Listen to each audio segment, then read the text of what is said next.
Hello guys, welcome back again to Altcoin Indonesia. So, di video hari ini kita akan kembali membahas satu altcoin yang menurut saya kembali membawa potensi cuan yang lumayan besar. Setelah beberapa waktu terakhir, saya sempat mention beberapa project altcoin, salah satunya adalah Bong, yang juga sudah sempat naik luar biasa kencang.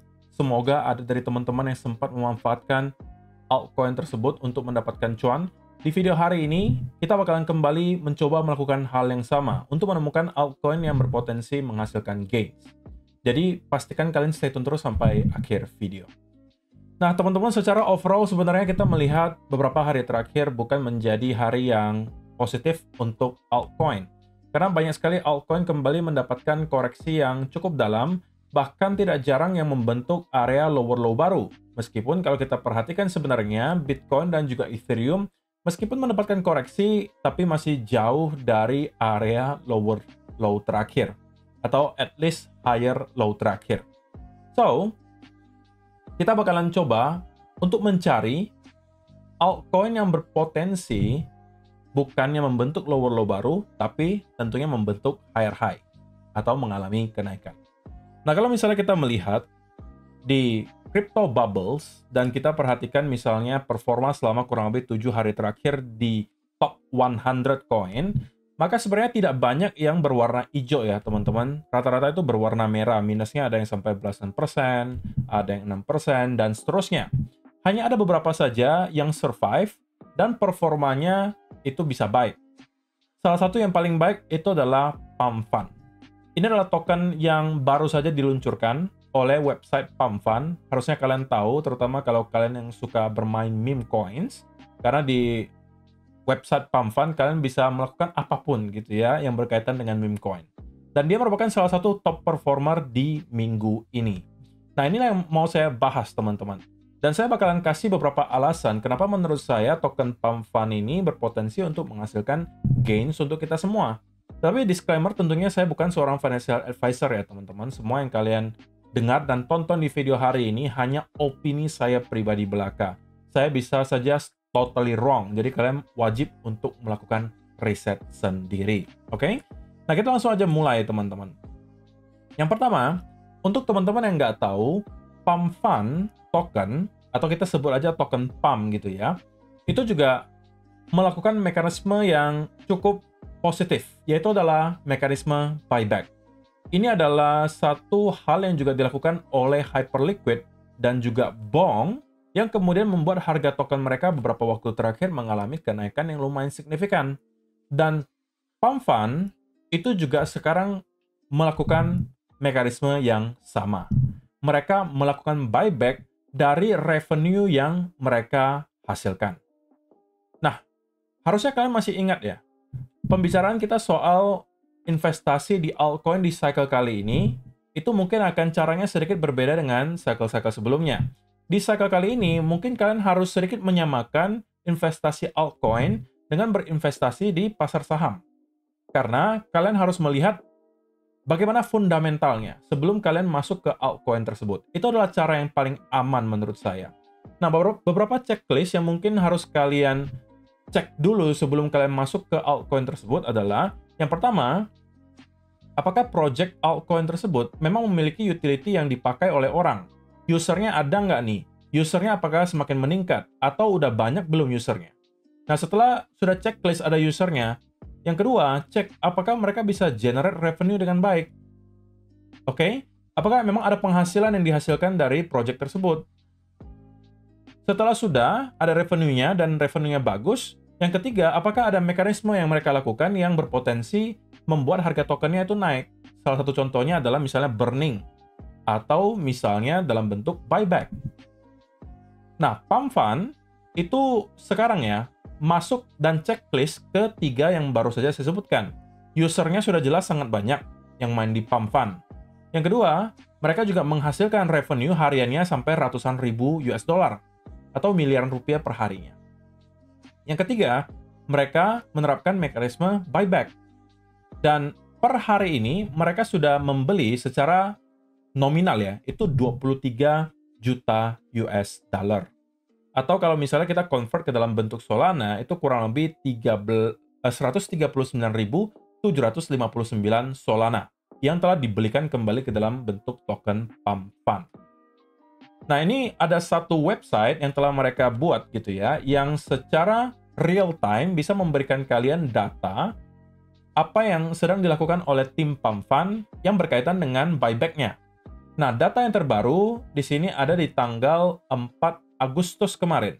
Revenue mereka kurang lebih 1.269 Solana. Dan 96%-nya, atau spesifiknya 96,7%-nya, itu langsung dibelikan kembali ke dalam bentuk token Pump Fund. Oke? Dan itu sudah mereka lakukan cukup lama, teman-teman. Bahkan sejak saat mereka launch tokennya. Which is tentunya adalah satu hal yang sangat positif. Itulah kenapa juga beberapa hari yang lalu saya mention di grup Telegram, yang tentunya juga gratis, teman-teman bisa join kalau misalnya tertarik. Saya juga sudah mention Pump Fund sebagai salah satu token yang saya akumulasi beberapa hari yang lalu, dan saya paparkan alasannya salah satunya adalah karena mereka menerapkan sistem buyback. Jadi kalau teman-teman mau dapatkan info yang lebih cepat, ya kalian bisa join ke grup Telegram gratis, linknya ada di kolom description. Oke? Nah, sebelum kita lanjutkan, teman-teman, saya pengen ingatkan bahwa ada satu platform trading yang bisa membuat teman-teman trading dibantu dengan AI, karena platform bernama Huobi ini mengintegrasikan AI ke dalam platform mereka, di mana mereka bisa membantu kalian untuk melakukan analisa menggunakan AI, menentukan take profit dan juga stop loss, dan juga menganalisa bagaimana performa trading kalian selama beberapa waktu terakhir. Semuanya bisa kalian dapatkan dari Huobi, dan kalau misalnya kalian menggunakan promo code dari saya, kalian akan berkesempatan untuk memenangkan rebate sebesar 250 USDT atau kurang lebih 4 juta rupiah. Jadi pastikan kalau kalian mendaftar nantinya, kalian klik di promo code dan ketik Hansen Law tanpa spasi dan kalian enter, harusnya kalian bakalan bisa mendapatkan voucher 250 USDT dalam bentuk rebate. Kalau misalnya normalnya itu hanya 100, jadi ya lumayan banget, 2,5 kali lipat dari yang normalnya. Nah, tampilan dari website ini nantinya akan seperti ini, teman-teman. Nah, kalau kalian perhatikan di sini, kalau kalian mendaftar dengan link saya, kalian akan mendapatkan satu avatar AI khusus dari saya gitu ya, Agent AI Hansen. Kalau misalnya kalian mendaftar tanpa menggunakan link saya, kalian nggak bakalan mendapatkan Agent AI bernama Hansen di sini.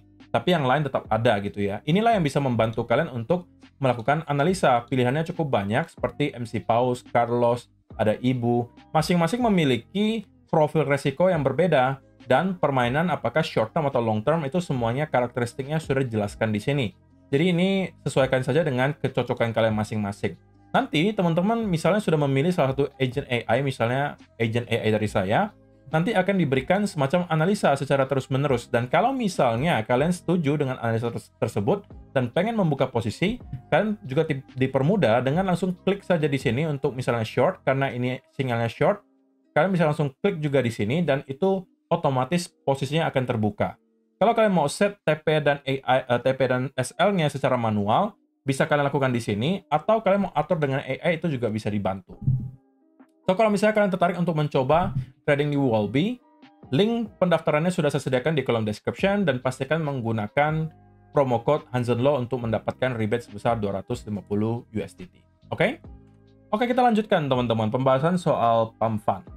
Nah, ini fun fact berikutnya untuk kalian ya, bahwa Pump Fund itu sebenarnya pada saat kemarin pre-sale, harganya itu di 0,004.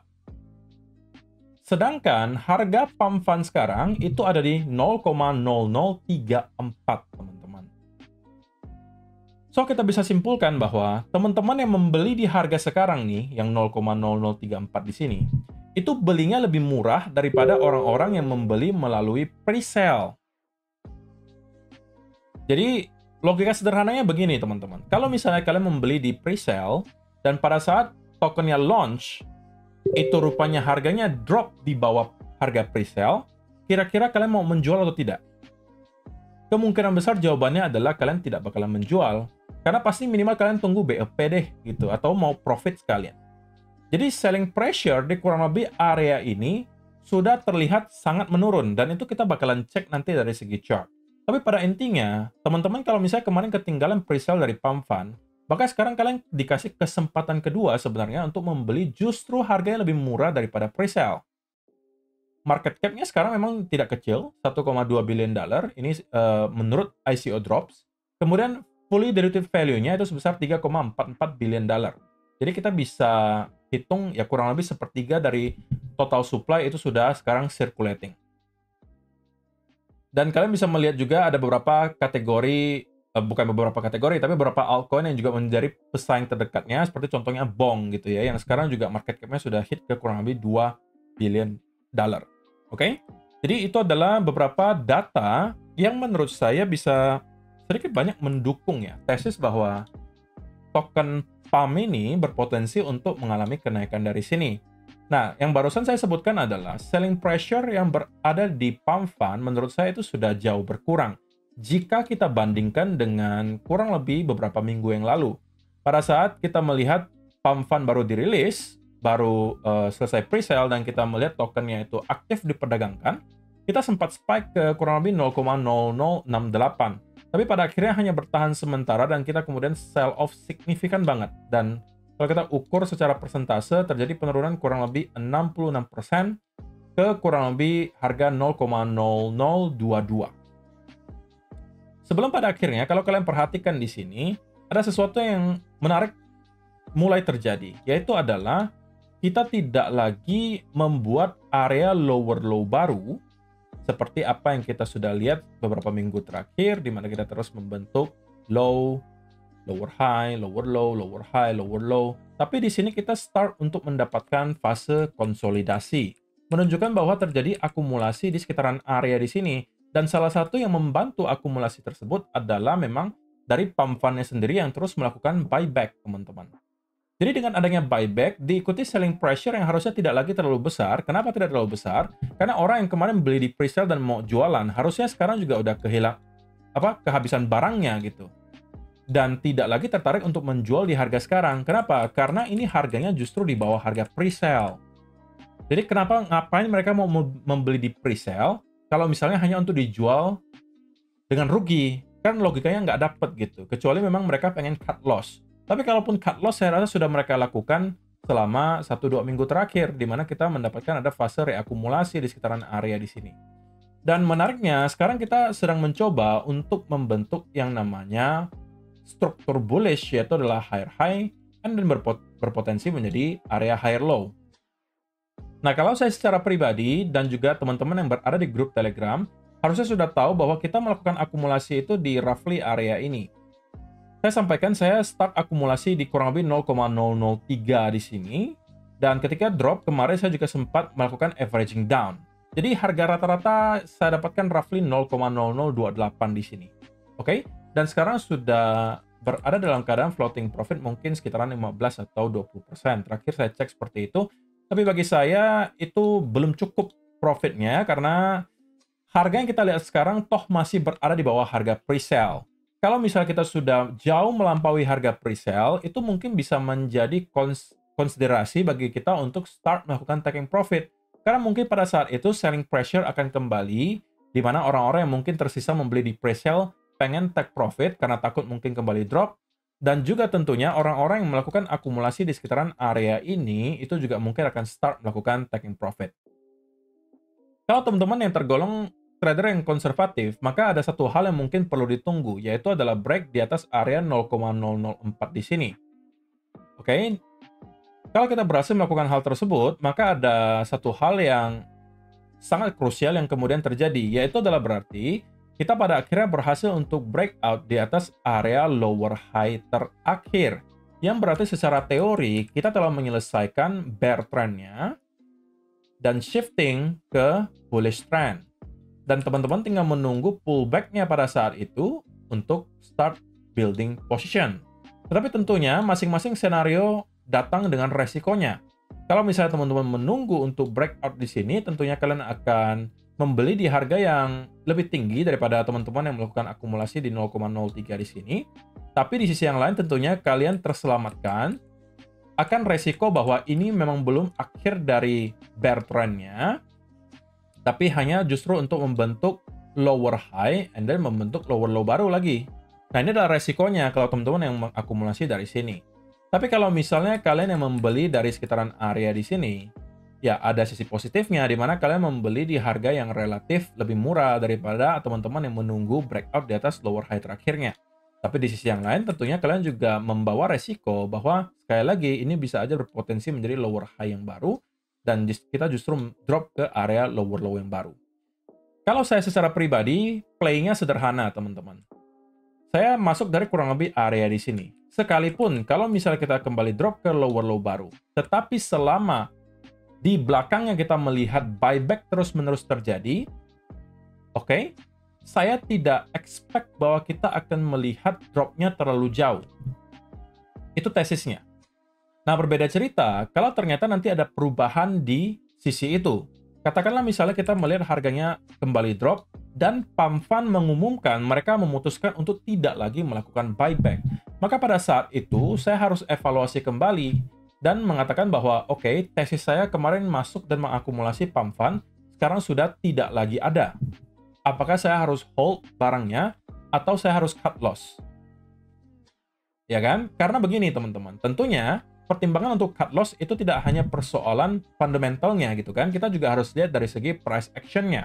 Kalau price action pun masih mendukung, katakanlah kita terus mendapatkan bullish structure, tapi Pamfan memutuskan untuk tidak lagi melakukan buyback, ya kita bisa aja terus hold dan menerapkan stop loss yang positif. Katakanlah kalian terus menggeser stop loss kalian ke area higher low terakhir, higher low terakhir, higher low terakhir. Dan kalau misalnya ternyata terkejemput, ya udah berarti kalian keluar dengan profit, tapi memang tidak sebanyak kalau misalnya kalian menjual di pucuk. Oke? Jadi Pamfan adalah altcoin yang saya maksud hari ini, teman-teman, menjadi salah satu altcoin yang berpotensi untuk mendapatkan perhatian selama beberapa waktu ke depan dan berpotensi untuk menghasilkan gains. Nah, targetnya bisa sampai mana? Kalau bagi saya secara pribadi, kalau kita berhasil untuk break di atas area lower high terakhir, bagi saya untuk kembali ke area all time high terakhirnya itu tidak akan terlalu sulit. Kenapa? Karena kalau kita ukur secara persentase pun sebenarnya, dari sini ke area all time high itu bahkan tidak mencapai 100%.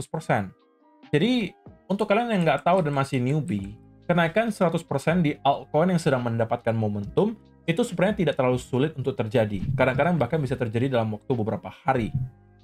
Bukan untuk mengatakan bahwa Pamfan akan melakukan hal itu, tapi cuma untuk memberikan kalian gambaran seberapa gampang sebuah altcoin bisa naik 100-200%.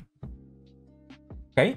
Jadi target menurut saya, kalau kalian konservatif banget gitu ya, konservatif banget, mungkin area 0,005 itu bisa menjadi target pertamanya.